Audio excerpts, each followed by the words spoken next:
या ठिकाणी आपल्याला क्वेश्चन नंबर 44 दिलेला आहे.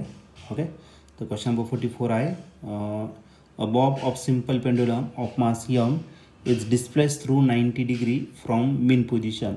तर त्या बॉबला आपल्याला मीन पोझिशनपासून काय करायचं, डिस्प्लेस करायचं अँड रिलीज, आणि तिथून रिलीज करायचं. म्हणजे त्याच्यात पोटेन्शियल एनर्जी असेल आणि या पोटेन्शियल एनर्जीचं कन्वर्जन कायनेटिकमध्ये होणार. Wien Bob is at lowest position the tension in the string is.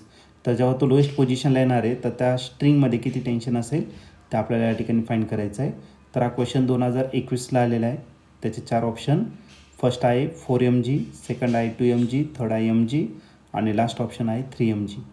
तर या क्वेश्चनचं काय आन्सर असेल तर बघूया. क्वेश्चनमध्ये आपल्याला एक पेंडुलम दिलेला आहे. ओके, आणि या पेंडुलममध्ये हा पेंडुलम आहे आणि पहिली कंडिशन दिलेली आहे, ही जी आहे स्ट्रिंग ही सध्या कशी आहे तर 90 डिग्री तयार करते आणि इथून आपल्याला काय करायचं आहे, रिलीज करायचं आहे. आज आलं तुमचं स्ट्रिंग. ओके, तर जेव्हा रिलीज करणार आहे, कुठे येणार आहे तर त्याच्या बॉटम पोझिशनला येणार आहे.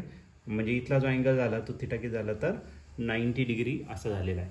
म्हणजे या केसमध्ये जेव्हा आपण त्याला रिलीज करणार आहे त्या केसमध्ये त्याच्यामध्ये कोणती एनर्जी असेल, पोटेन्शियल एनर्जी, आणि जसं जसं खाली येणार आहे त्याचं कन्वर्जन कशात होणार तर कायनेटिक एनर्जीमध्ये. म्हणजे या केसमध्ये आपल्याला यूज करावं लागेल law of conservation of energy.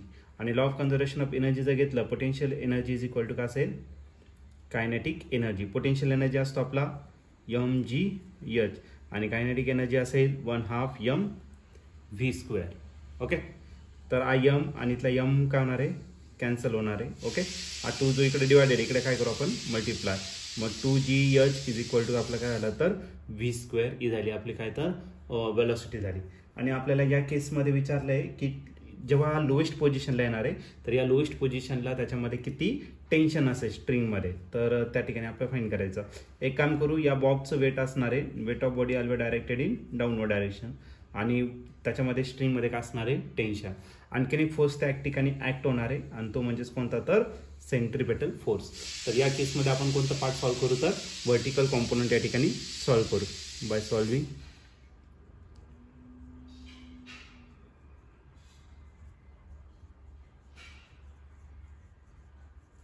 Vertical components. तर आपल्याला व्हर्टिकल कॉम्पोनंट्स या ठिकाणी काय करायचे, सॉल्व्ह करायचं. व्हर्टिकल कॉम्पोनंट सॉल्व्ह करताना डाऊनवर्ड मायनस घ्यायचा, अपवर्ड काय करायचा प्लस. माझा mg आहे तो काय असेल तर मायनस, आणि जो टेन्शन आहे तो काय असेल प्लस, आणि जो सेंट्रिपेटल फोर्स आहे तो इक्वल टूला घेणार, पण तो वरच्या साईडला चालला आहे म्हणजे तो काय असणार तर प्लस असेल. ठीक आहे, हा minus mg as it is plus tension as it is, आणि सेंट्रिपेटल फोर्स असतो mv²/r, आणि हा मायनस mg तिकडे काय करा प्लस. मग t इज इक्वल टू आला mv²/r प्लस mg. बस आता याच्या व्हॅल्यू पुट करायच्या, आपल्याला आन्सर भेटून जाईल. m ॲज इट इज, वीची व्हॅल्यू v²ची व्हॅल्यू किती आहे तर 2gh, आणि टोटल डिवाइड बघा झाला तर r झाला.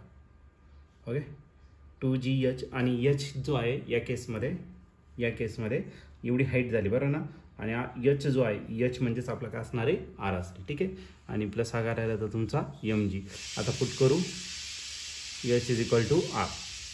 मग आपल्याला जो टेन्शन असणार, मग टेन्शन किती भेटेल तर 2m पुढे घेतला, g तसाच घेतला, आणि hच्या जागी आपण काय टाकलं r divide by r plus करायला mg. r get cancel.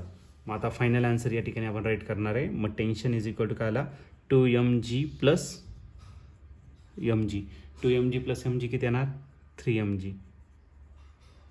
मग आपलं टेन्शन जे आहे त्या स्ट्रिंगमध्ये ते किती असणार तर 3mg. जर तुम्ही ऑप्शन जर याचं चेक केले तर ऑप्शन नंबर डी हा तुमचा करेक्ट ऑप्शन आहे या ठिकाणी मॅच होणारा.